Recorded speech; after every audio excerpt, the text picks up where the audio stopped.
Boa noite agora, oficialmente, a todo mundo. Agora são 7h30, horário de São Paulo, de Brasília, né? Queria agradecer a todos que puderam comparecer. Eu sei que, mesmo aí com todos esses bloqueios, né? Muita gente de casa já no isolamento, mas alguns ainda pegam trânsito, né? Tem que correr para casa para dar tempo de assistir. Claro, a gente também pode aí acompanhar pelo celular, pelo tablet, mas eu sei que é um esforço extra de cada um e gostaria muito de agradecer a presença de todos aqui. Espero que seja bem legal, que vocês consigam aproveitar bastante as informações que a gente tem para passar aqui hoje, né? Estou eu, Leonardo, aqui da Futurist, e o Renan, que é engenheiro civil aí, com bastante experiência, tanto nas obras convencionais, como eram sem os drones, quanto agora utilizando drones. Né, a gente vai se apresentar aqui mais adequadamente. Né?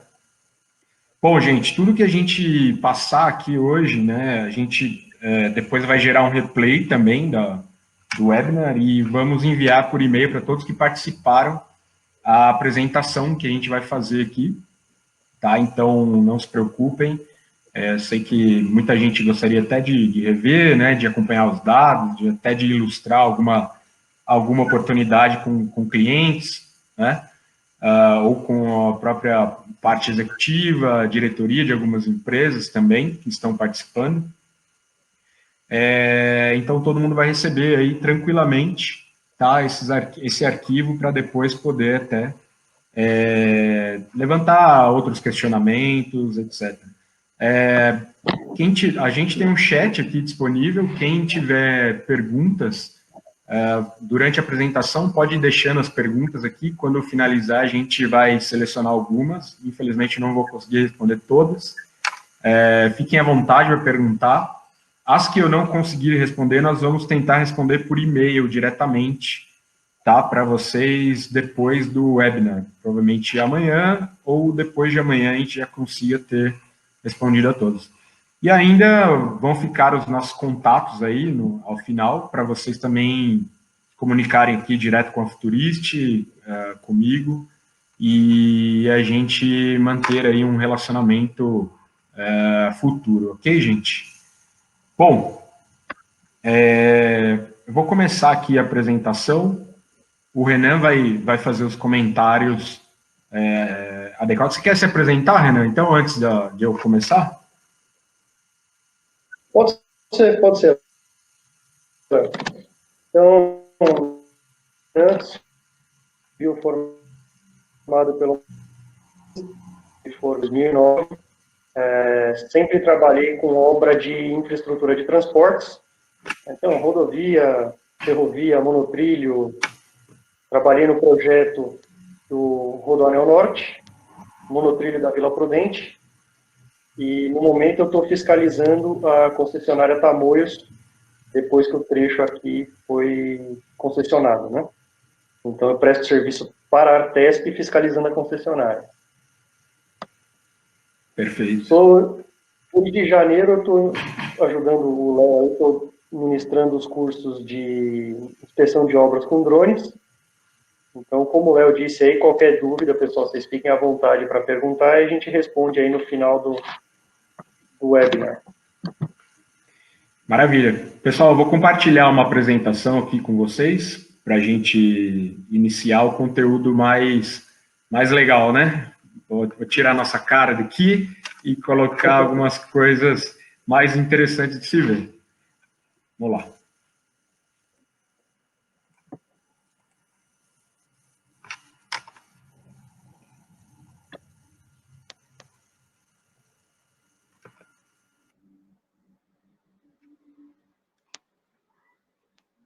Consegue ver aí, Renan?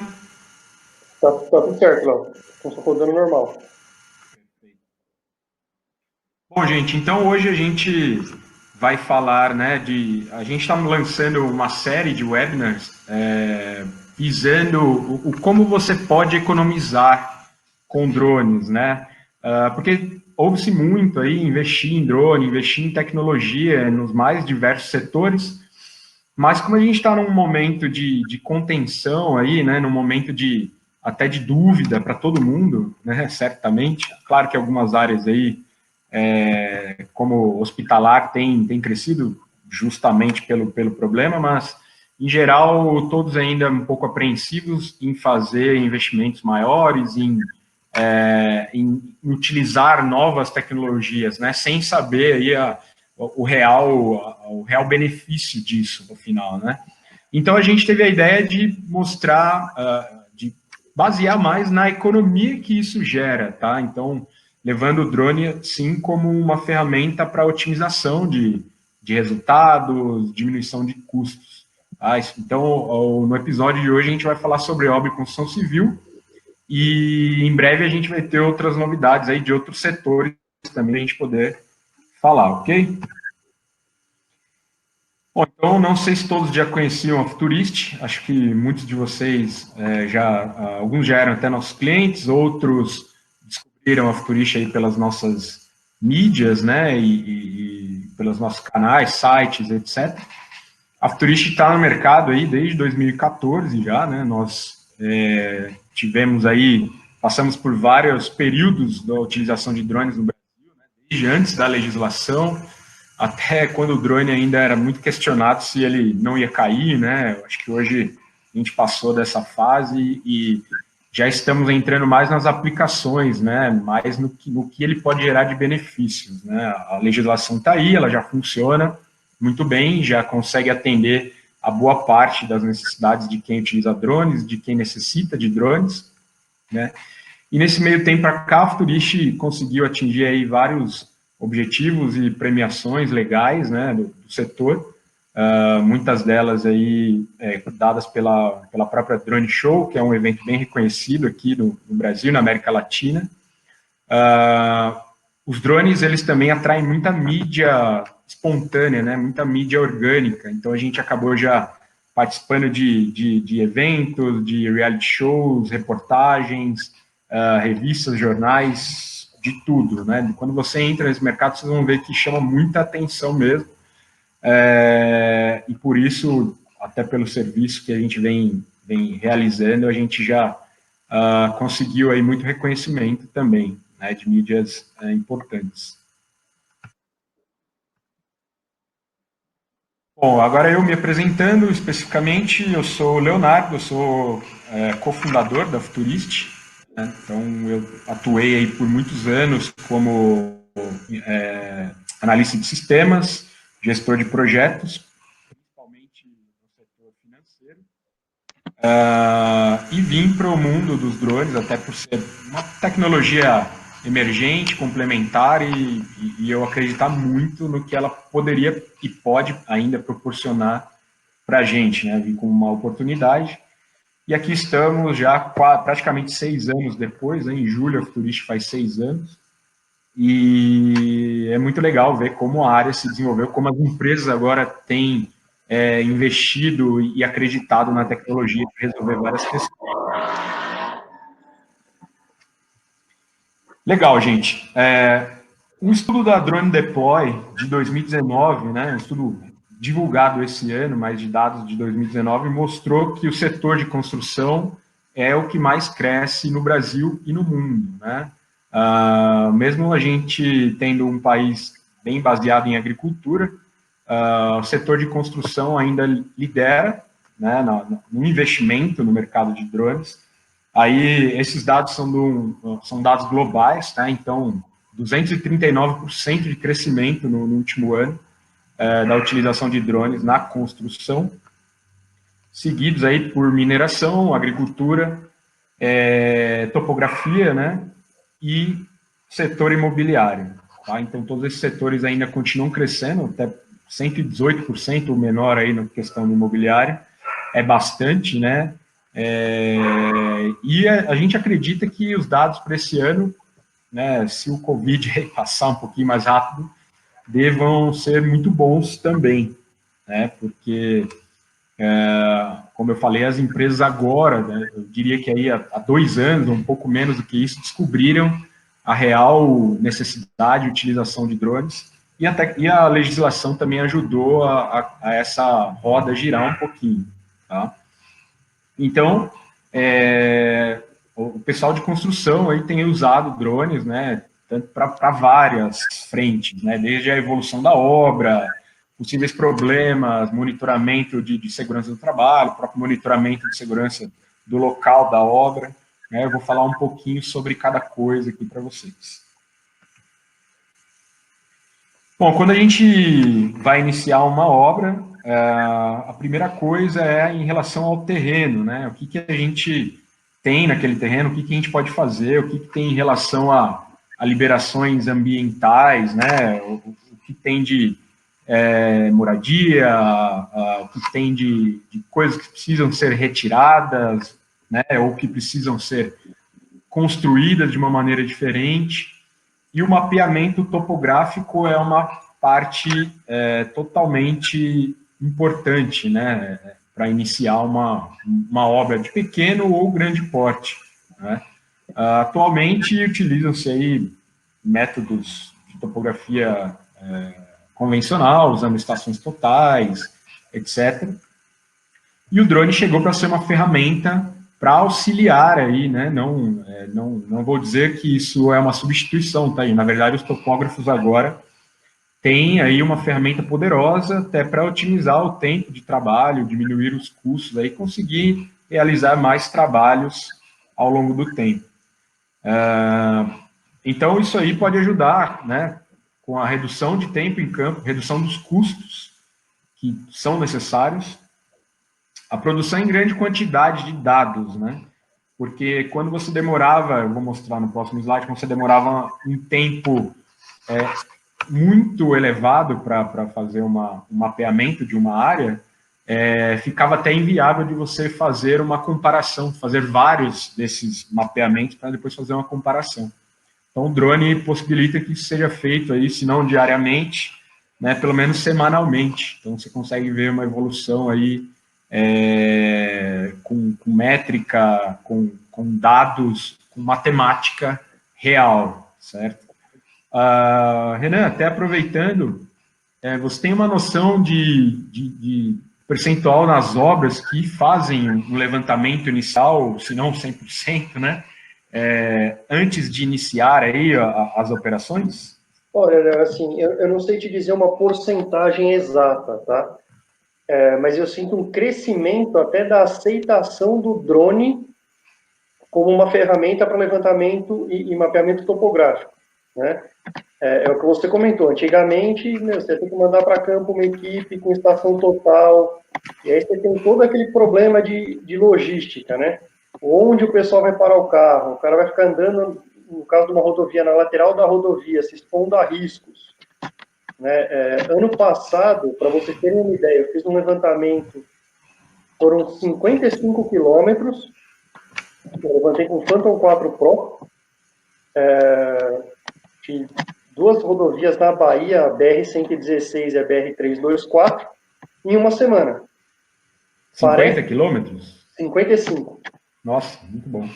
Não, e assim, parece muito, mas eu ainda tive que dirigir 1.700. Quando eu peguei esse contrato com um amigo meu, a gente não se atentou à distância entre os trechos. Então, quando a gente foi fazer o levantamento, eu falei, eu dirigi 1.700 km para levantar 50. Então, o limitante, no caso da topografia com o drone, é a bateria, não tem jeito. Mas, se você planejar direitinho a jornada de trabalho, onde você vai levantar voo, né, conseguir dimensionar, utilizando, por exemplo, o Drone Deploy, ele já te dimensiona, você vai precisar de uma bateria, 2 baterias, quanto tempo de voo para realizar alguma missão. Então, tudo você já consegue ter uma ideia antes de ir para campo e começar a fazer o trabalho, né? Eu acho que antes da gente começar a utilizar o drone, a gente tinha um trabalho de campo muito mais pesado do que o de escritório. E hoje é o contrário, né? Hoje a gente tem um trabalho de campo usando o drone muito mais rápido do que o de escritório. Hoje o pesado é a parte de processamento dos dados do campo, né? é um trabalho, então, hoje bem mais cirúrgico, né, do que era anteriormente. Sim, sim. Interessante. O legal, gente, é que dá para gerar vários tipos de produtos aí, né? Então, até a gente colocou alguns exemplos aqui, a própria questão de medição de área, né?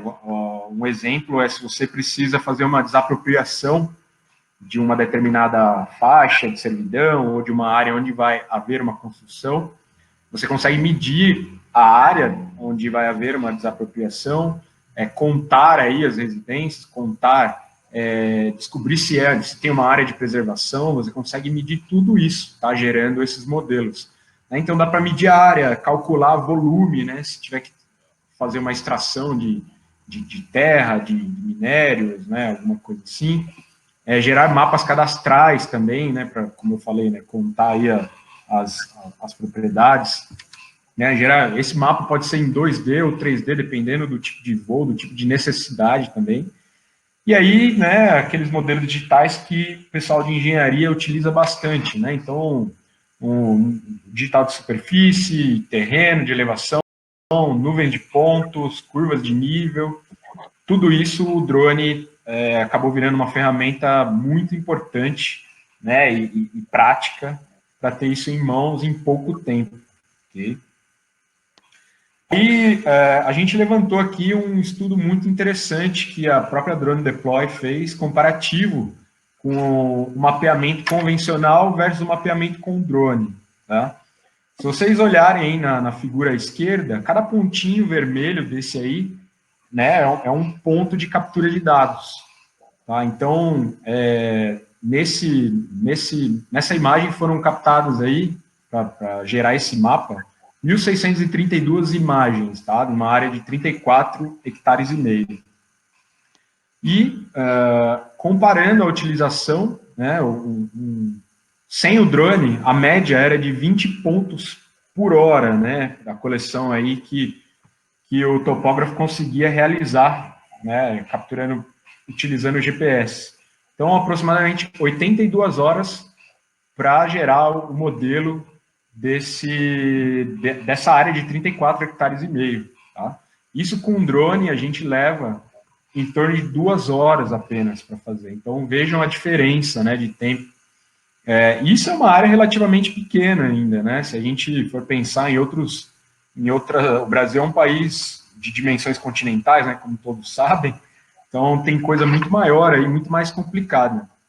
Eu não coloquei aqui, mas o tempo de processamento para qualquer um dos dois casos é de 24 horas. Então, a gente teve uma economia aí de pelo menos 80 horas de trabalho, além, né, da logística, né, de fazer isso a pé, de fazer isso utilizando outros equipamentos, né? O drone, ele vai fazer isso praticamente de forma automática, tá? Você planeja essa missão aqui e o drone vai decolar e pousar e realizar os shots aí, né, as capturas automaticamente. Então, é algo muito prático, como eu falei, é uma ferramenta, não é uma substituição de pessoas, não, na verdade é uma otimização de um processo que a tecnologia veio aí para suportar. Ok? Aqui um levantamento básico, tá? Eu sei que sempre vai haver divergência em relação a... A gente fez uma pesquisa no mercado de drones, a gente tem bastante noção, porque a gente também realiza esse tipo de trabalho, comparando aí o custo de mapear com drones, esses 34 hectares aqui no Brasil, versus o mapeamento realizado aí da maneira tradicional, tá? Então, a média de valor aí com o drone, né, seria para um dia de campo, mais um dia de processamento, né, para gerar esses modelos digitais, ficaria em torno de entre 6 mil e 10 mil reais. Já para realizar, a média de valor com topografia tradicional, a média de valor é de 10 centavos a 2 reais por metro quadrado. Tá? Então, o menor valor que a gente chegaria, que a gente encontrou aí, foram 34 mil reais. Então, a gente já vê uma economia tanto de tempo quanto de valores aí enorme, né? A praticidade que o drone traz. E se vocês pensarem que é um drone muito poderoso para fazer isso, não, tá, gente? Inclusive esse drone que está na foto aqui é o Mavic 2, Eu vou falar um pouco depois sobre os equipamentos, mas é um equipamento aí tradicional que muita gente tem, né? Agora com o valor do dólar está um pouquinho mais caro, mas nada absurdo, e aí para empresas principalmente um valor bem tranquilo e que já se paga, né? Simplesmente pela diferença, né, de economia que você vai ter. Bom, mudando um pouco de indo direto para a obra, né, saindo um pouco do mapeamento, que seria a fase inicial. Essa imagem que vocês estão vendo é de um site de construção, né, uma imagem macro. Vocês podem ver a amplitude, né, de informações que vocês têm aí. Isso é uma obra inicial, que a gente consegue ver aí a entrega de todos os insumos, né, onde eles estão armazenados, tá? Só por comparação, quanto tempo a gente levaria para percorrer isso e fazer essa contagem a pé, ou quantas pessoas seriam necessárias para fazer isso, e o que essas pessoas poderiam estar fazendo ao invés de utilizando o tempo útil, né, para realizar essa ação totalmente manual. Então, o drone, essa é uma imagem simples, tá? Uma foto, que pode ser tirada não só por um drone bem comum, bem mais simples até do que o Mavic 2, que eu mostrei na outra imagem, mas dá uma noção, talvez alguns já viram uma imagem aérea de drone. Ela é boa assim mesmo, ela é de qualidade, e você tem aí uma visão macro, né, não só de um site de construção, mas até de vários, tá? Dependendo da altura de voo, do tempo de voo que você vai fazer aí. E aí a gente tem alguns casos até que a gente, da própria Futurist, né, de clientes da Futurist, que a gente descobriu fazendo os serviços, ou até que os clientes informaram a gente posteriormente, de benefícios que o drone trouxe no caso da ação direta na obra, né? Então, no primeiro caso aqui, uma empresa, né, do setor de energia que faz construção aí de torres, né, faz obras para a transmissão de energia, ela teve um problema que ela estava recebendo alguns insumos e ela realmente nunca sabia exato quanto ela tinha recebido, se estava certo, o estoque dificilmente estava bem atualizado. E logo no primeiro dia de ação, né, da equipe da Futurist em campo, descobriram aí uma diferença enorme, né, de bobinas, né, que iam ser utilizadas na obra. Então, o fornecedor informa um total, o responsável, o encarregado da obra vai lá, ele não tem como saber exatamente na hora, né, já acaba assinando um documento e depois onde vão parar esses insumos, né? Acontece muito isso, Renan, na obra? Acontece bastante, Léo, assim, principalmente quando começa a chegar um monte de material na sequência e às vezes o pessoal não está com o tempo que precisa para checar se a quantidade que está chegando na obra é realmente aquela que está na nota fiscal, se não é. Principalmente se você for pegar, por exemplo, areia, agregado, como é que você checa isso? Tem que ficar tirando medidas no caminhão, aí faz um cálculo volumétrico mais ou menos ali para checar se está de acordo com o que está na nota do caminhão ou não. Então, a utilização do drone é tudo muito mais rápido, né? Muito mais simples. Até aproveitando isso que você está comentando, e até um case extra que eu acabei descobrindo, né? Tinha uma empresa que recebia insumos em caminhões, e os caminhões tinham tamanhos diferentes, né? Porém, na nota lá que eles recebiam era sempre a mesma quantidade em metros cúbicos, né? Não lembro se era areia ou se era pedra, algo do tipo. E no final eles acabaram descobrindo, né, que essa diferença dos caminhões dava uma margem enorme lá no final de insumo faltante. Nunca é a mais, né? A gente sempre é a menos. É claro que os fornecedores daí já sabem até dessas condições, né? Mas a obra ela é muito dinâmica, é difícil de realmente, como o Renan falou, de ficar contando aí, né? Esse material até é impossível, teria um custo muito grande para você contratar um topógrafo para fazer a medição de um volume aí, né, no caso específico.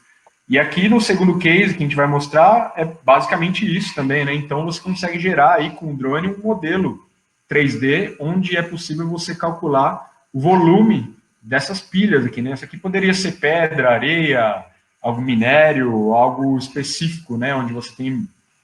Onde ficaria espalhado, né? Pelo seu site de construção. Aqui nesse caso, né? De um cliente do setor de construção também, as pedras entregues eram 28% abaixo da quantidade contratada, né? Da quantidade comprada. Então, de tudo isso que a gente está falando, quais as conclusões que a gente pode ter, né? Então, aumentou a rapidez na identificação do problema, porque além de vir a menos, né, você pagar mais por algo que você não vai ter, lá no final, quando precisar desse insumo, cadê? Né? Vão falar, poxa, utilizaram a mais, veio a menos, ninguém vai saber.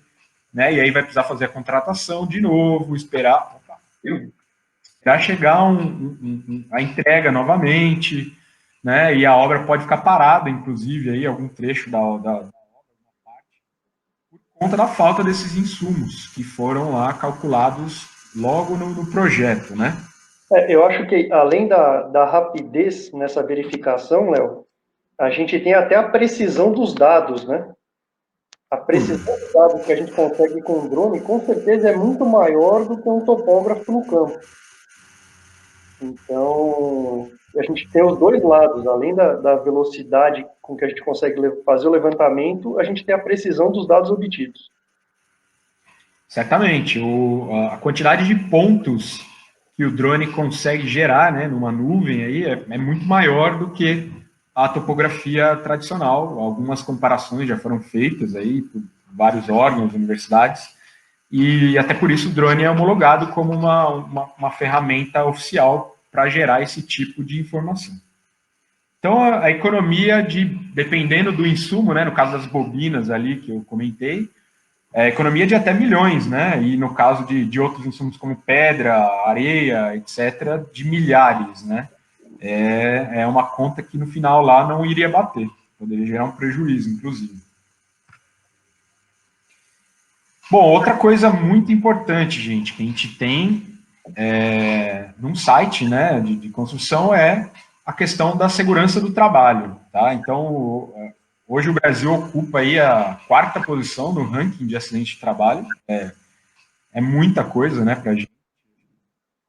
Se vocês pegarem aí todos os países da lista, chega a ser até uma vergonha para a gente isso, né? Mas o drone pode auxiliar também na redução desses números, né? Então a gente lá entre 2014 e 2018 teve 1,8 milhão de afastamentos, né? Do serviço por conta de acidentes, né? E 6,2 mil óbitos. É muita coisa, né? É um massacre praticamente isso, né? E como é que a gente faz, né? Aqui um exemplo nosso é numa obra de 15 hectares, que também não é algo tão grande, né? Imagina as obras do Renan aí, de rodovias, que vão por quilômetros afora, né? Fica difícil, né? Tem que ter uma fiscalização muito grande, vocês vão ter que usar veículos, vão ter que usar muitas pessoas para fazer isso, e é realmente difícil de ter olhos em todos os lugares, né? Para saber o que o pessoal está fazendo. Nesse caso, Léo, eu acho que a grande vantagem de utilizar o drone para fiscalizar pessoal, se está usando EPI ou não, é porque assim, eles sabem quais são os fiscais, eles sabem quem são os fiscais, sabem que carro usa. Então, assim, diversas vezes eu estou passando por equipe na rodovia, o cara está sem óculos, está sem máscara, está sem luva. Você para o carro para tirar foto, a hora que você desce do carro, o cara já está usando todos os EPIs possíveis. Então, assim, quando você faz uma verificação dessa, um monitoramento a uma certa distância, né, usando um drone, o cara não tem esse tempo de resposta que ele tem com você indo lá presencialmente, né? Sim, e inclusive depois que a primeira pessoa e o primeiro trabalho operário é chamado a atenção, o resto da equipe começa a perceber que o drone está fazendo essa função, né? E e começa a ficar aí já meio acanhado de não utilizar equipamento, de não estar fazendo a coisa certa, né? Exatamente. Então, o drone serve aí também para desestimular o erro do pessoal, né? Então, aqui a gente consegue ver um planejamento de voo, né? Muito simples de ser feito, tá, gente? Com um drone bem convencional também. Aqui no caso, até uma imagem de um Phantom 3. Onde você consegue, inclusive, para não ter que ficar demandando muito de pilotagem, né, gerar aí uma rota automática em torno da sua obra lá, ou por pontos específicos que você queira analisar, né, ou monitorar. Né? Aqui, no caso, foram gerados 6 pontos, né, onde o drone muda a rota dele, uma área relativamente pequena nesse mapa. Você pode mexer na velocidade, você pode mudar o ângulo da câmera, você pode colocar disparo automático de fotos também, você consegue fazer várias coisas legais aí que vão ajudar no monitoramento das equipes, né? Então, a gente conseguiria percorrer aí fazer um monitoramento aí periódico, né, de 15 hectares, isso falando com detalhes, tá, gente? Se for só um voo totalmente rápido para eu gerar imagens, vídeos, né, seria muito mais rápido, mas com detalhes a gente conseguiria em pelo menos menos de uma hora, né, em 15 hectares. Imaginem também, mais uma vez, quantas pessoas, quantos coordenadores aí, encarregados, engenheiros seriam necessários para fazer essa fiscalização sem uma ferramenta como o drone, né? Então, a gente diminui a necessidade de recursos humanos aí, inclusive o risco dessas pessoas circulando pela obra. A gente sabe que acontece aí algumas coisas acidentais, até pela quantidade de pessoas. Consegue ver a utilização de EPI por toda a equipe. A gente consegue identificar pontos de risco antecipados, né? Às vezes tem alguma coisa que está prestes a causar um acidente, só que, como eu falei, a gente não tem como ter uma visão total, macro, né, da obra, e isso acaba passando desapercebido até que algo de pior aconteça. Então, o drone também vai antecipar muita coisa, né, para vocês, vai ser importante nesse ponto. E aí também você consegue emitir relatórios em tempo real, caso alguém queira fazer esse acompanhamento, né, uma equipe executiva, ou até um relatório diário, semanal, qualquer que seja a necessidade. Ok? Bom, além de segurança de trabalho, também temos a questão da segurança de construção, né? Bom, aqui no Brasil a gente sabe das questões que a gente tem, né, por conta da insegurança do país, em várias frentes, né, eu tenho um exemplo interessante, até de uma equipe que faz segurança também, que é cliente da Futurist. Eles identificaram que algumas pessoas estavam fazendo plantação dentro de uma área de uma obra, né? A obra ainda não tinha começado numa parte específica, e era uma área enorme, e tinha gente fazendo plantação de cana dentro dessa área, né? Só que conseguiram identificar isso e retirar, né? Até depois com a ajuda da polícia.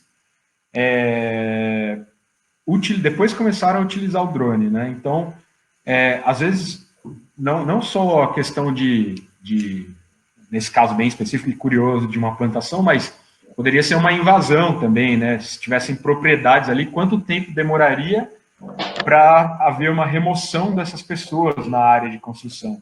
Isso tem um custo enorme para a obra, isso tem um custo, um desgaste, né, enorme também para a empresa, né, tratar com pessoas quando chega nesse ponto. Pode demorar muito tempo, né, porque é um processo judicial, na maioria dos casos. Então, você consegue antecipar ali, né? Quando começar a acontecer, você já viu, já identificou, já conseguiu aí resolver antes que se torne um problema muito maior. Então, ali vai acontecer, né? Pode acontecer furto de material, furto de equipamento, furto de maquinário. A gente vê muita obra aí, principalmente aos finais de semana, né? Ou durante a noite, fica quase tudo na obra, né? Então, 1, 2 vigias, 3, numa área enorme, realmente não conseguem dar conta, né, de tudo. E esse percentual que acho que fatalmente acaba acontecendo, né, Renan, nas obras de furto, né, de roubos, no final do projeto ele vai ter lá um custo que provavelmente tem que ser considerado, né, já aconteceu com você, Renan, algo parecido? Já, mas foi numa obra predial. Eu estava prestando serviço para uma empresa que fazia instalação hidráulica.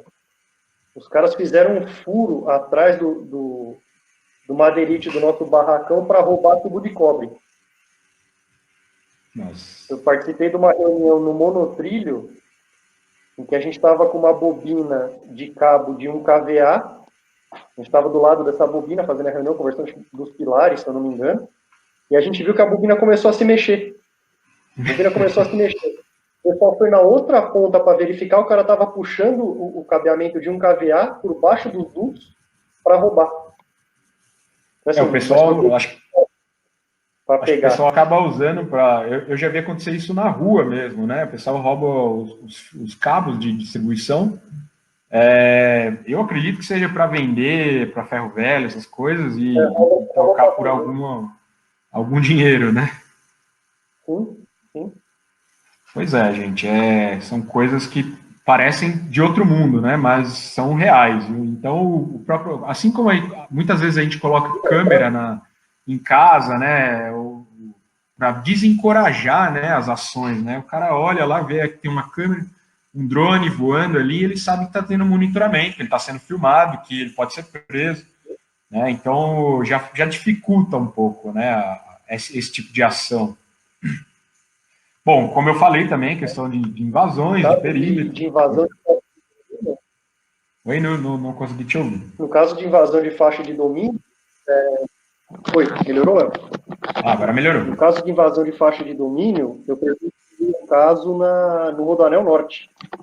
A gente estava fazendo uma vistoria, não era com drone, e a obra tinha dado uma desacelerada, a Dersa tinha dado uma segurada na obra, e em uma das vistorias que a gente fez de acompanhamento, a gente viu que o pessoal já estava começando a invadir faixa de domínio. E assim, você entrar numa área de invasão é sempre um risco, né? Porque o pessoal que invadiu também se sente ameaçado por você. Então, fica os dois lados numa situação meio complicada. Daí a facilidade de fazer esse monitoramento. O certo é não fazer nada aí no caso, né? Pessoalmente, né? Você tem aí recursos, né? Tem que partir para outras opções, porque realmente, como o Renan falou, as pessoas também estão lá, estão em situação de risco, de exposição, né? Estão também com medo do que pode acontecer. Para quem não conhece o termo, né? Acho que tem bastante gente aqui de obra, mas também tem muita gente que não faixa de domínio, né? A gente tem aí em rodovias, ferrovias, ao redor de torres de transmissão de energia, tá? E essas faixas têm uma métrica que tem que ser respeitada, não pode haver nada ali, né? Até por risco para pessoas, para animais, etc., né? Então, é uma das grandes dificuldades hoje das empresas que fazem obras, é conseguir controlar essas faixas, né? Então, é um dos serviços que são muito demandados para os drones realizarem pela grande extensão, né? Até por conseguir medir também o quanto tem de invasão e etc. Tá? Então, e também, só para finalizar, a gente consegue antecipar, né, nos acessos à obra, se tem alguma vulnerabilidade, se tem algum ponto cego, se tem algum local que está com fácil um acesso desassistido, né, no caso. Ok, gente? Bom, casos bem específicos aí, Renan. Rodoanel Trecho Norte, a gente também já atuou lá. Não sei se é ao mesmo tempo que você, já faz alguns anos isso, inclusive. Aliás, em que pé que está essa obra? Você tem ideia? Eu saí do contrato do Rodoanel em 2015, porque a obra estava parada de vez, né? E agora, com a saída da Dersa, eu não sei te dizer como é que ficou. Entendi. Tá rodando. A obra gigantesca, né? Faraônica, né? Um negócio absurdo. Então, gente, ó, se vocês olharem esse videozinho que a gente está passando aqui, é, aqui são viadutos, né? Embaixo ainda está todo o perímetro de obra, toda a estrutura da obra, né? Insumos, etc., pessoas. E era necessário fazer a avaliação, né? Uma inspeção prévia da estrutura do viaduto, né? Então, imaginem, é muito alto aqui, né? O custo que haveria aí, no caso, para contratar maquinário de elevação ou até pessoal com rapel, etc., para fazer essa avaliação. Além de demorar muito, né? Ainda teria um custo bem elevado, tá? A gente tem a noção aqui da meta utilizada, né? Então, com drone foram gastos aí 70 minutos para fazer esse trecho, e outro trecho que já havia sido feito por maneira convencional foram gastos 16 horas, né? Então 2 dias de trabalho aí, até porque a pessoa com rapel ela vai precisar se deslocar, ou a pessoa com maquinário de elevação vai precisar deslocar a máquina também, parar a obra naquele local, tirar pessoas de perto, né? Então, ó, o custo e a logística de tudo isso é altíssimo, né? Então, o Sim, drone consegue ter uma visão aí bem mais rápida e até mais detalhada de vários pontos que antes eram inacessíveis, né? e assim, isso piora se a gente estiver falando de um trecho em operação, né? Então, Ah, imagina, verdade. você pega um trecho do rodoanel que está operando, para você fazer uma vistoria dessa, você vai precisar entrar em contato com concessionária, polícia rodoviária, fechar uma faixa, parar um caminhão, aí eles vão te dar uma janela de horário para trabalhar. Então, com o drone, você para o carro, sinaliza com cones, desce, levanta voo, faz a vistoria, entra no carro e vai embora. É muito mais rápido e muito mais prático, né? Sem dúvida, sem dúvida. Quando está em produção, né? Termo que a gente usa muito em TI, fazendo meu background aqui, quando está em produção alguma coisa, quando tem alguma coisa funcionando, né, para você fazer uma alteração é muito mais difícil, custa muito mais caro. Então, como a gente prometeu aqui, isso é uma otimização de processo gigantesca, né? E no mesmo caso aqui, só que em outra tarefa, né? Aí a área de construção do Rodanel é gigantesca, né? Não sei se todos, tem muita gente que não é de São Paulo aqui, mas já ouviu falar, né? O Rodoanel ele circula toda a região metropolitana de São Paulo para evitar que caminhões, o tráfego pesado entre na cidade, porque São Paulo tem um problema de trânsito gravíssimo, né? E a gente tem aí tentado melhorar isso. O Rodoanel é uma obra que já deve ter o quê? Uns 20 ou 30 anos, né? Acho que o rodoanel começou em 2000, né? Fora de projeto, né? Que já deve ser uma promessa antiga, né? O trecho oeste começou em 2000, se eu não me engano. Pois é, e até hoje ainda não finalizou, né? Foram entregando trechos a trechos. Então imaginem, né? Para gerar reports aí, cronogramas, né? Dessa área, ver realmente se uma tarefa foi finalizada, se foi feita de maneira correta, né? Então, do mesmo trecho aqui, para gerar 2 reports diferentes em determinadas datas diferentes, e primeiro foi feito da maneira convencional, onde foram gastas 4 horas, né, onde o engenheiro precisava se deslocar, parar o carro, descer, né, fazer as anotações, etc. E com o drone demorou 50 minutos para ele cobrir o mesmo trecho e poder levantar as informações necessárias aí para gerar esses relatórios que ele precisava entregar. Então, mais uma vez, né, imaginem o tamanho do Rodoanel aqui. Beleza. Saindo um pouco da operação propriamente dita, as construtoras, né, as obras também precisam aí de vendas, né, de marketing, de divulgação. Isso é o que paga no final a conta, né? Então o drone, esse é um das tarefas mais antigas que os drones já executam, né? Desde os drones mais simples lá no passado, que não tinham imagem boa, não voavam bem, inclusive.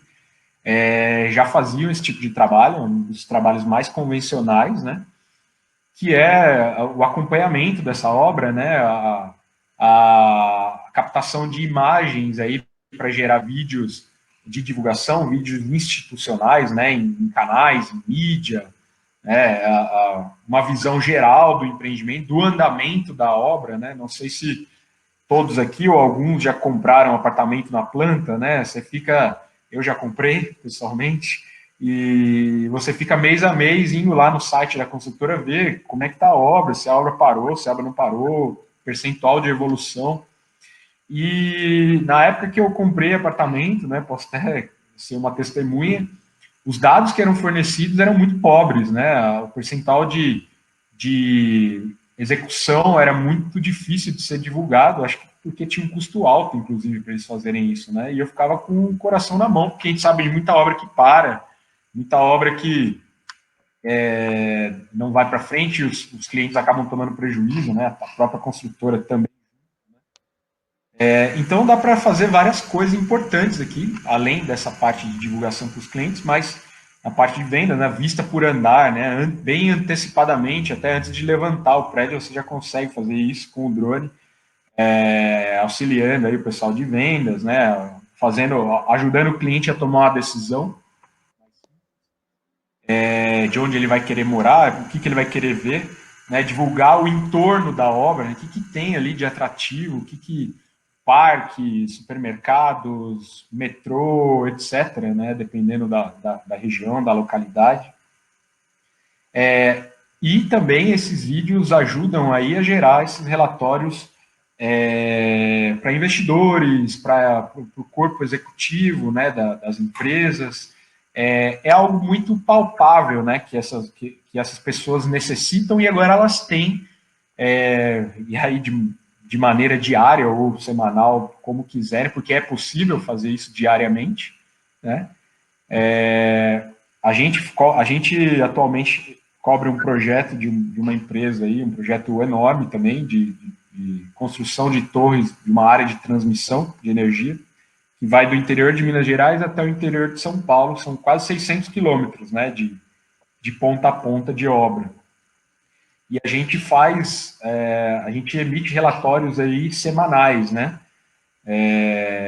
capturando aí 2 dias de captura durante alguns trechos e um dia de edição dessas imagens para que eles possam gerar relatórios aí que vão até para fora do país, que é uma empresa multinacional. Então, essa dinâmica que o drone trouxe, né, ajuda muito a não só a execução da obra, mas também a parte comercial, né, a parte onde vai ser revertida todo o investimento que foi feito na obra. Tá? Muitos bancos e seguradoras também solicitam esse tipo de comprovação de evolução das obras, até para gerar garantias ali, para poder oferecer empréstimos, né? Para fazer seguro de determinadas obras. Então, ali, o drone facilita muito esse tipo de documentação, né? O drone agiliza e deixa algo bem claro, bem nítido, né, para que não haja dúvidas aí quando você for necessitar de um seguro ou financiamento. Então, o custo médio aí de um serviço, uma diária, né, de serviço para captura e edição de um vídeo de até de 3 a 5 minutos, ele varia aí de R$ 1.000 a R$ 2.000, claro, né, dependendo do que for solicitado, dependendo de onde é a obra, né, dependendo do risco que há, né, nesse voo, né, o equipamento que vai ser utilizado. Então, é um valor até bem baixo pelo benefício que ele pode trazer. Claro que esse valor, se for acertado com um contrato de prestação de serviço mais a longo prazo, ele tende a cair, tende a diminuir bastante, né? O que as empresas de drones hoje mais querem são contratos fixos, porque é uma renda recorrente, né? É ótimo para todos, tanto em relação a custo-benefício para as empresas clientes, quanto de renda recorrente para as empresas de drones e prestadores aí de serviços de imageamento aéreo. Tá? Então, a gente prometeu aqui trazer valores, a gente está informando aqui dentro do que a gente conhece na nossa experiência. Tá legal, gente? Bom, quanto tempo a gente passou aqui? Temos alguns minutinhos, talvez a gente extrapole alguns minutos no final para poder responder as perguntas de vocês. E aí, Renan, de quais desses aqui você já voou? Eu tenho o Phantom 4 Pro, o Obsidian. Eu voei Bonito esse. nos cursos da Futurist, então eu já voei também com o Phantom 4 Pro, o Mavic, e a última vez, quando eu dei o curso na Pousada dos Pescadores, eu e o Edu, a gente voou com o Mavic 2.1, a gente conseguiu chegar a 4 metros da rede de alta tensão. Aí a gente Utilizando o deu zoom. o zoom. Não, pelo sensor do drone, ele marcou 4 metros da rede, a gente ainda deu mais um zoom, você Ah, consegue tá. ver todos os espaçadores entre os cabos e até a fibra dos cabos, tudo com o zoom do Mavic. Muito bom. E com pouca interferência, né? Nada de interferência. Legal, legal, legal.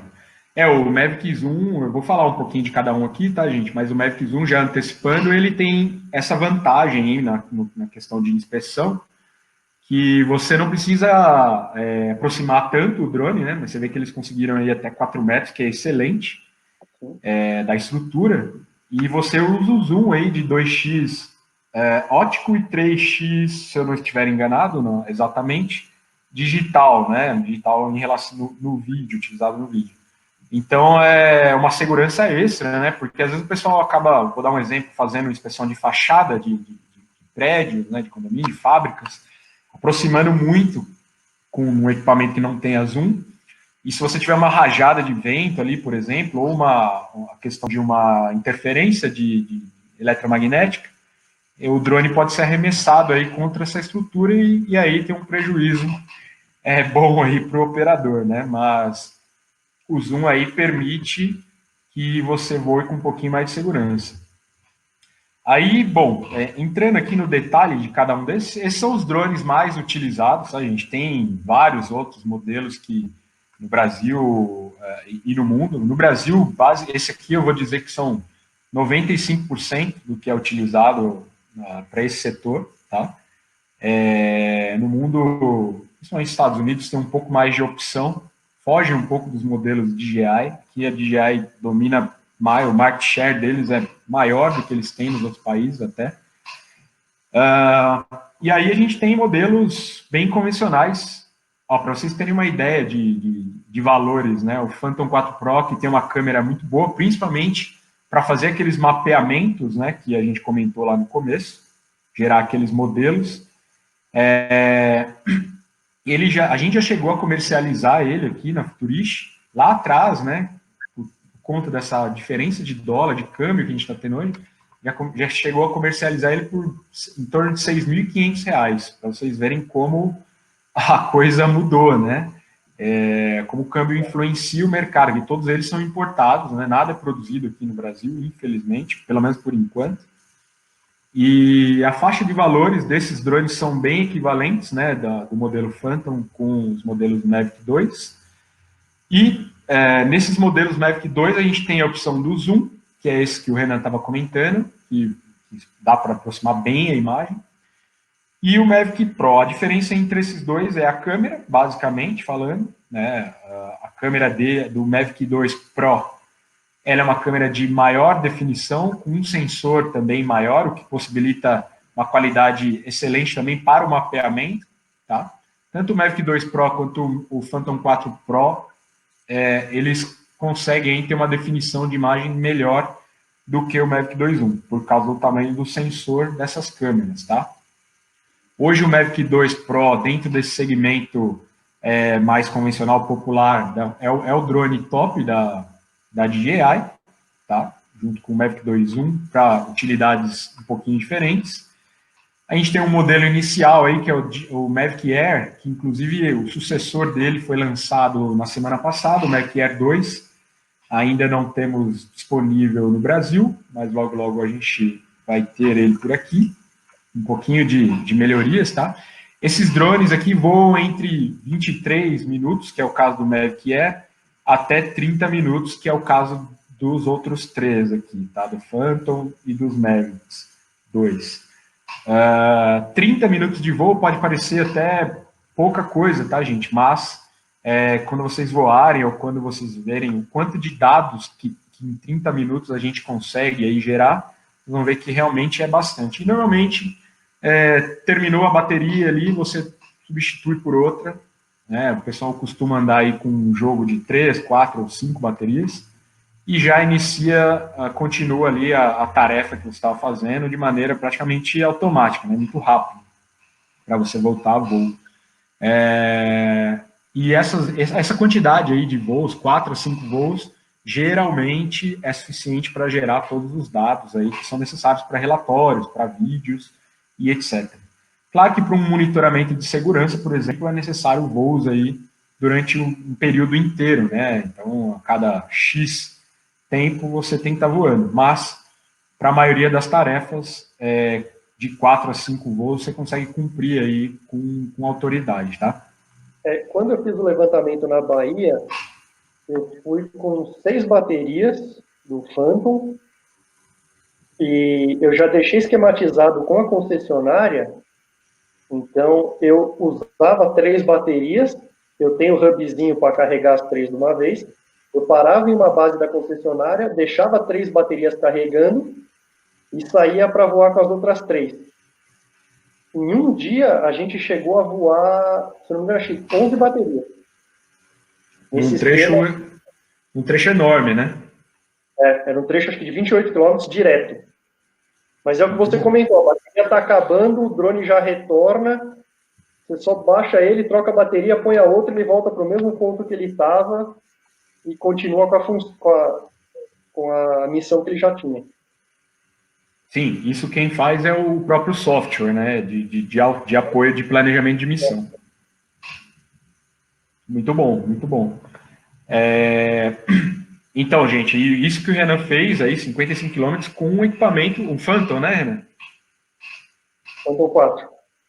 Um equipamento bem tradicional, tá? Nada muito, nada da NASA, tá, gente? Então, para vocês verem que a tecnologia, mesmo para os equipamentos mais simples, ela é muito eficaz.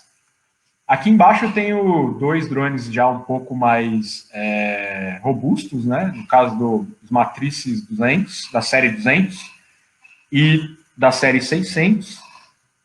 Esses equipamentos aqui, eles permitem que você troque o payload. Payload seria a carga que ele está transportando aqui, né? Porque o drone nada mais é do que um transporte aéreo. Pode transportar uma câmera, um sensor termal, uma câmera com zoom e assim por diante, tá? Então, esses 2 equipamentos permitem que você substitua essas câmeras aqui ou sensores, tá? Utilizando, até no caso do Matrice 210 aqui, câmera dual câmeras, né? Então, uma câmera termal junto com uma câmera de visão convencional RGB, né? Uma câmera comum, tá? Então, você consegue ter as 2 visões simultâneas aqui, muito legal. Além deles terem um pouco mais de tempo de voo, se eu não me engano, o 210 chega aí a 38 minutos de voo e o 600 até 45, se eu não estou enganado, tá? Esse equipamento já tem um valor um pouco diferenciado aí, eu coloquei um range aqui, se vocês olharem, bem grande, mas isso justamente dependendo do tipo de equipamento que eles podem transportar. Se vocês colocarem, inclusive, uma câmera termal, como a DJI XT, ou a XT2, né, essas câmeras vão acabar custando até mais do que o próprio drone, né? Então, elas são câmeras que têm aí um valor bem elevado, muito também por conta do dólar agora, mas elas têm uma função bem específica, que é a função termal, né, que te permite aí descobrir outras situações, te permitem ter uma visão noturna, te permitem ter outros dados bem diferentes do que os drones acima aqui permitiriam, tá? Já o Matriz 600 também, ele permite carregar câmeras maiores, né, por ele ter 6 motores, né, o hexacopter, também da própria DJI, e também tem um valor aí mais ou menos próximo do 210, dependendo do que você vai acoplar.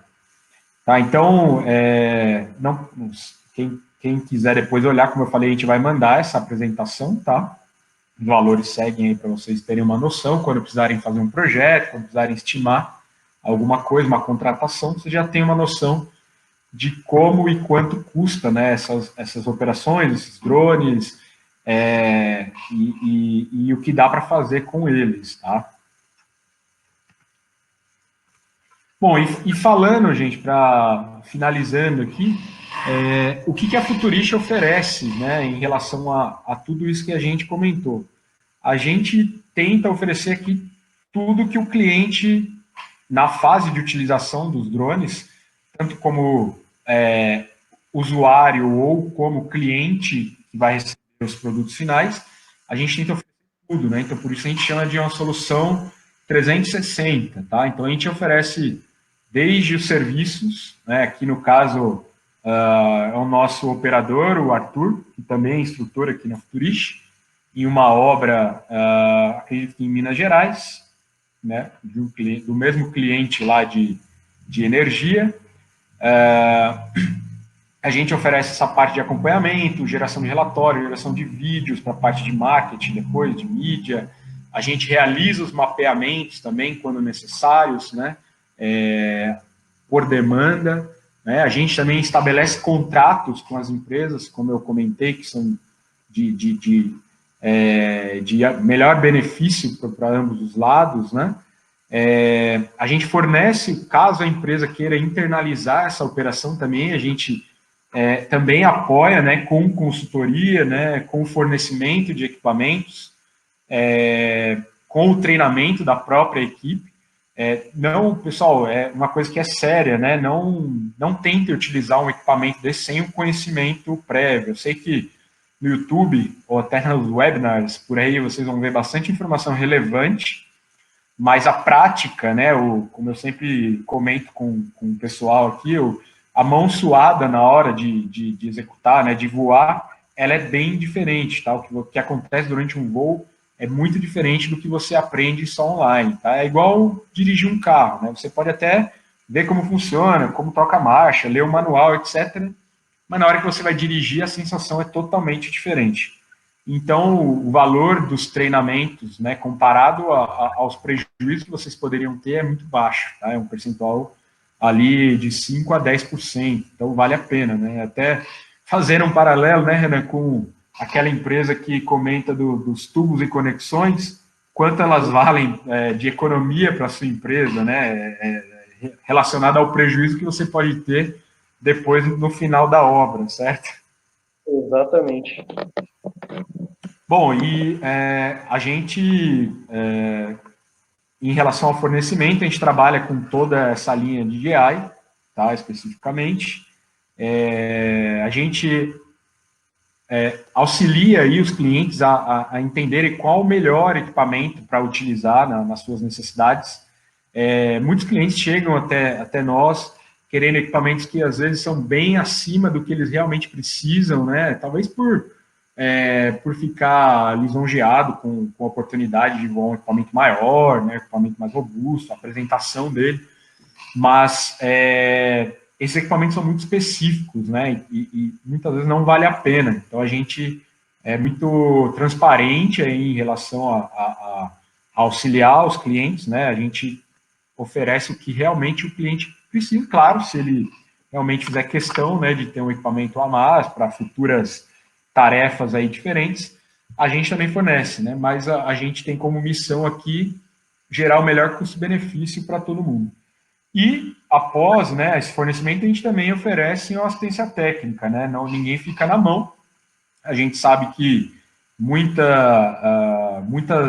garantias por aí deixam de ser cumpridas, mas a Futurist ela assegura que isso aconteça com a própria fabricante ou internamente mesmo, né? Então a gente auxilia aí para fechar o 360 até na parte de manutenção, enviando inclusive técnicos ao local para as empresas quando necessário.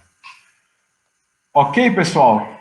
Então vou passar aqui, são os nossos contatos, para quem ainda não tem, vai seguir na apresentação também, quem quiser anotar, fique à vontade. Sigam nossas mídias sociais, a gente tem canal do YouTube, a gente tem o Instagram, o LinkedIn, que a gente publica bastante coisa, página no Facebook, tá? O nosso próprio site também. Não tem só, a gente não faz só propaganda, tá, gente? A gente divulga lá informações do setor, informações de equipamentos, dados, né? A gente divulga alguns gráficos, muitas vezes, tem bastante coisa interessante, e novidades também da Futurist, para quem está procurando aí promoções, até importante que eu acabei de lembrar, por conta do Covid, os nossos treinamentos em grupo estão paralisados, né? A gente acredita que até a segunda semana ou segunda quinzena de junho já teremos aí novidade, já estejamos voltando, né, à normalidade, estamos rezando para isso, né? Acho que todo mundo. E por isso, quem fizer a inscrição nos nossos treinamentos agora, né, vai ter um desconto de...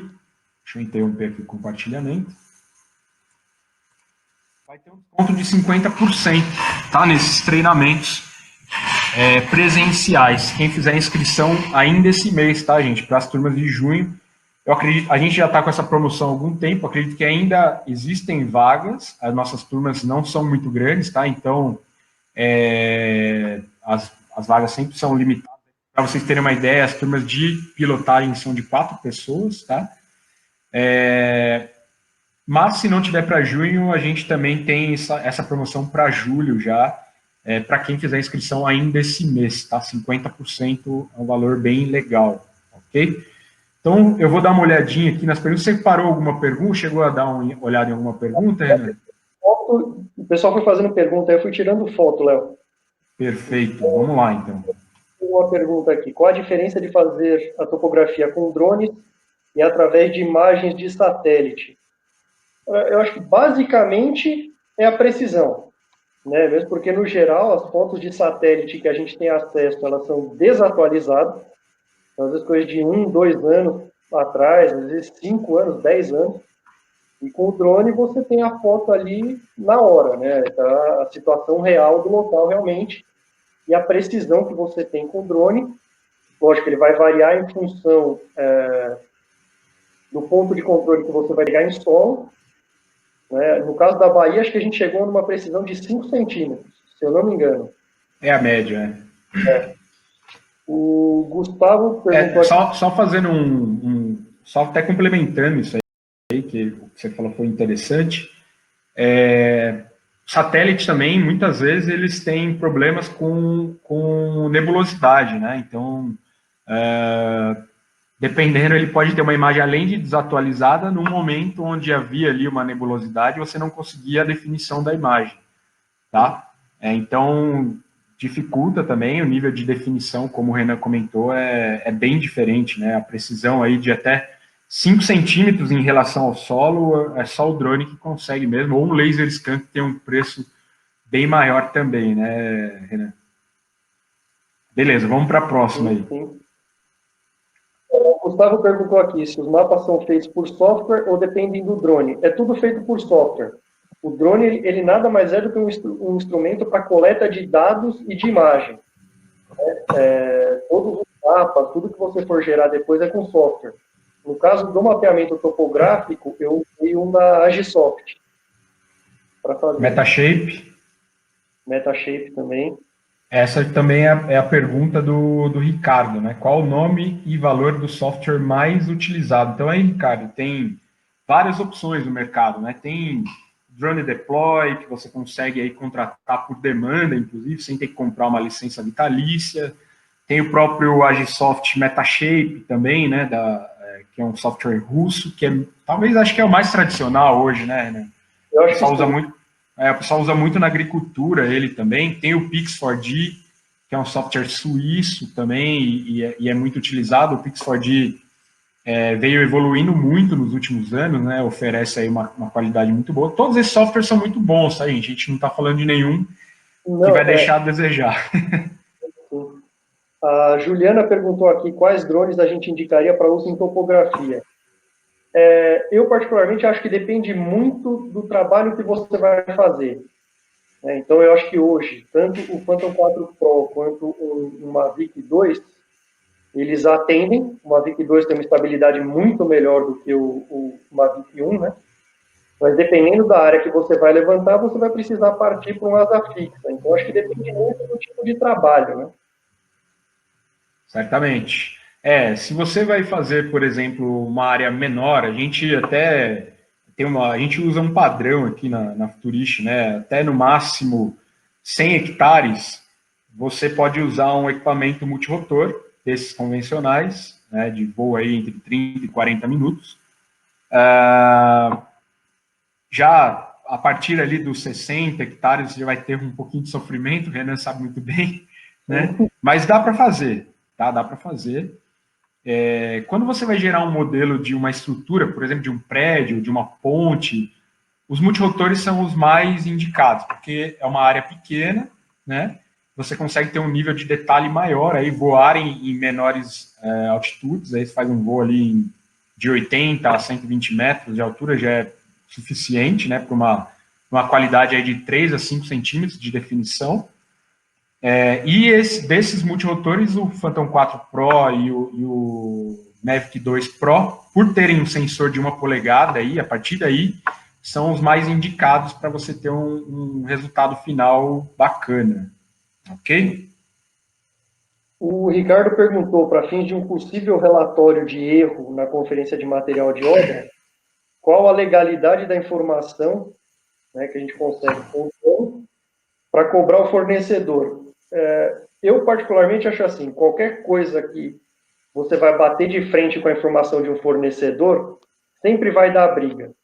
Né? Então, quando a gente fazia conferência manual de qualquer tipo de material, a gente sempre pedia para ter alguém da empresa junto. Porque aí o cara tá ali, ele não vai falar que, não, você não contou tudo, ou você não viu tudo. O cara tá ali do seu lado. Né? Mas com o drone a gente não tem essa facilidade. Então, assim, como toda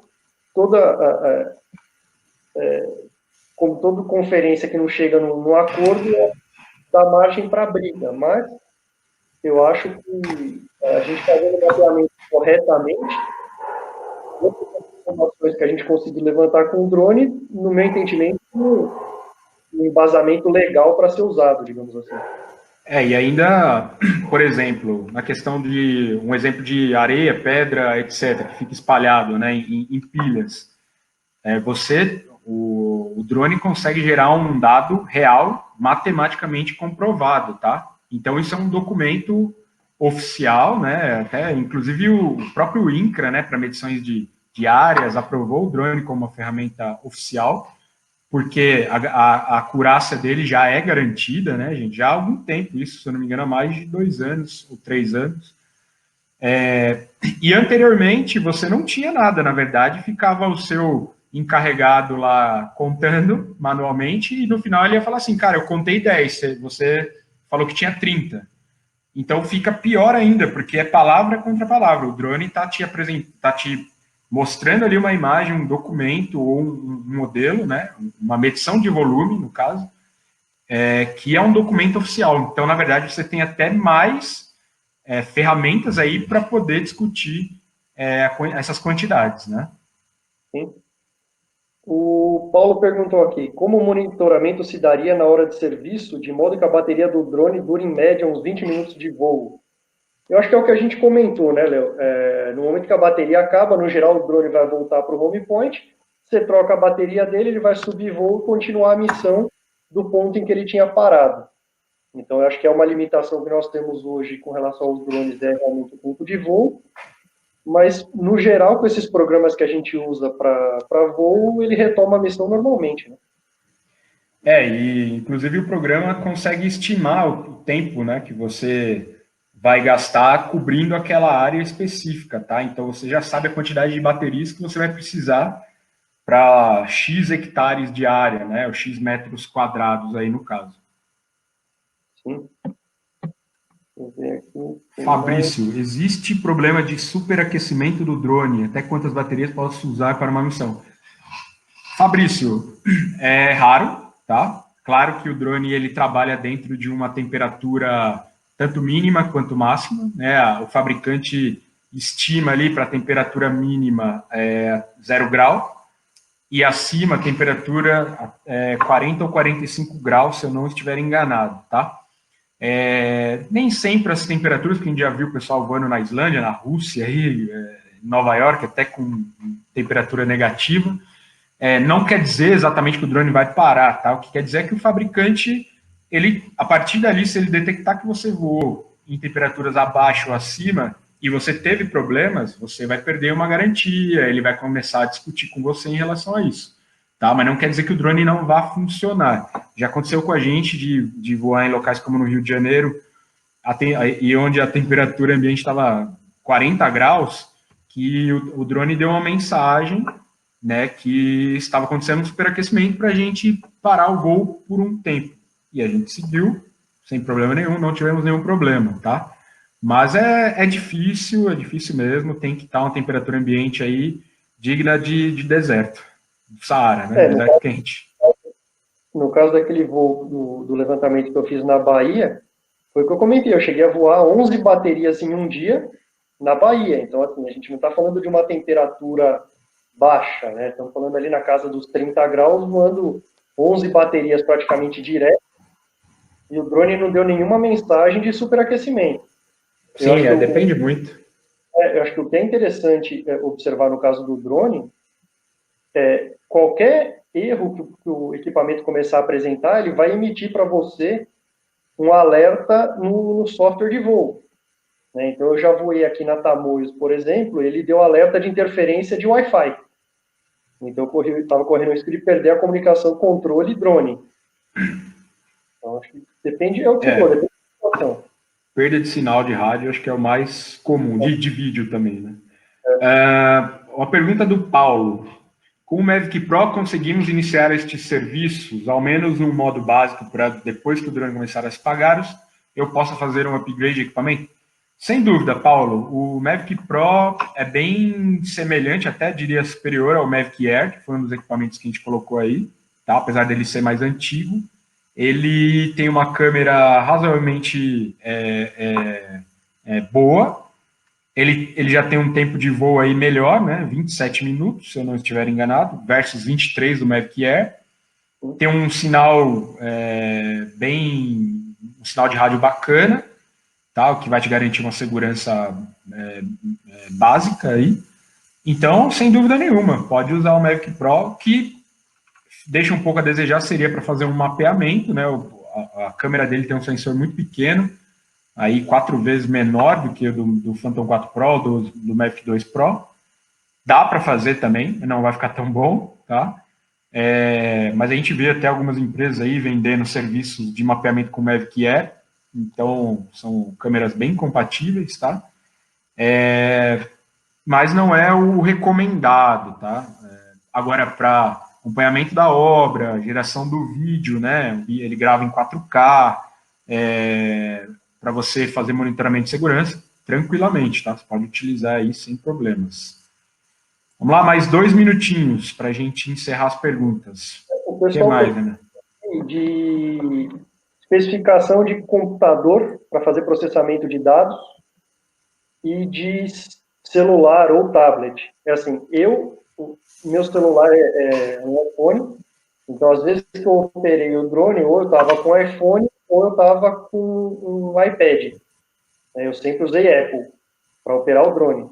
Já ouvi dizer que o Samsung pode dar algum tipo de interferência, mas eu também não sei se é verdade ou não.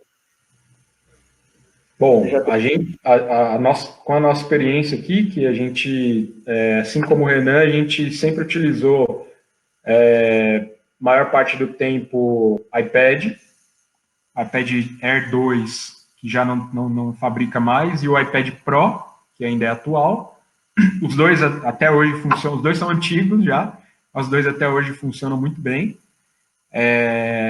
Uma imagem excelente. Raramente acontece de fechar o aplicativo ou acontecer alguma coisa assim na transmissão. Eu, particularmente, tenho um Galaxy Note 9, que é um celular, né? Utilizo ele de vez em quando. Eu fico mais aqui na parte administrativa, né, de gestão. Eu vou pouco hoje em dia, para ser sincero com vocês, mas as poucas vezes que eu voei, eu usei o meu celular e não tive nenhum problema também. Claro que celulares mais simples ou tablets mais simples, você pode sim ter problema, né, de processar. Pode até conseguir instalar o aplicativo e tal, mas na hora de voar você pode ficar com a imagem engasgando ou fechar o aplicativo e aí te dá uma dorzinha de cabeça. O ideal é sempre, independente da marca, celulares ali top de linha é o mais acertado. No site da DJI, para cada equipamento, vocês têm lá uma lista de dispositivos móveis recomendados. O ideal é seguir o que o fabricante recomenda lá, para vocês não terem problema. E o computador, né, que questionaram. Bom, vocês me pegaram em relação à placa de vídeo, mas o computador precisa ter uma placa de vídeo muito boa, uma memória também aí, pelo menos de 16 de RAM. A gente tem um servidor aqui na Futurist para fazer esse tipo de processamento. A placa dele é uma GeForce, agora os números eu já não lembro mais de cor, mas gente, eu vou ficar devendo o número da placa para você, o modelo, tá? Mas depois a gente manda para quem fez essa pergunta, ok? Mas é uma placa, ela já é antiga, mas quando a gente comprou ela era top da NVIDIA aí, GeForce. Se eu não me engano é 1060 ou algo nesse ponto aí. O processador dele é um i7, tá? E ele também processa aqui, já ficou um dia inteiro processando, até mais do que isso, sem parar, e a gente acompanha o processamento, o uso do CPU dele, bate lá o topo, volta, depende do que você vai processar, tá? Mas a placa de vídeo, principalmente a memória, precisam ser muito boas. Já o processador, a partir do i5, aí vocês conseguem realizar aí alguns mapeamentos. É importante, muitos softwares de mapeamento têm um testador, que ele testa na hora o seu computador, para saber se você tem as configurações mínimas que eles recomendam para você aí gerar produtos de qualidade, ok? Beleza, acho que é isso, Renan. Eu sei que ficou faltando bastante pergunta aí, gente, mas a gente já estourou bastante o tempo aqui e a gente vai responder essas perguntas aqui entre amanhã e depois de amanhã, tá, para vocês. A gente quer atender todo mundo aqui, claro, até como agradecimento pela participação. Fazia um tempo já que a gente não fazia webinar ou não participava de alguns, a gente já participou de alguns aí da Mundo Gel ou de mídias, né? TV, revista, do Sebrae também, eu e a Raquel damos mentoria no Sebrae, aí já falando de negócios, né? A Futurist também tem um treinamento voltado a negócios, para quem tem interesse específico no mercado de drones. Mas o webinar nosso é igual jogar em casa, né? É mais gostoso. Então, eu sou muito agradecido mesmo pela presença de vocês. O webinar vai ficar disponível, o replay dele, a gente vai colocar no nosso canal do YouTube, tá? Para vocês depois poderem revisar aí. E a apresentação a gente vai mandar por e-mail para todo mundo que se cadastrou. Ok, gente? Renan, muito obrigado. Precisando, estamos aí. Pessoal, queria agradecer a presença de vocês aí também. Espero que vocês tenham gostado do webinar e boa noite a todos. Boa noite, pessoal. Até breve. Fiquem bem aí, fiquem com Deus. Tchau, tchau. Um abraço, tchau, tchau.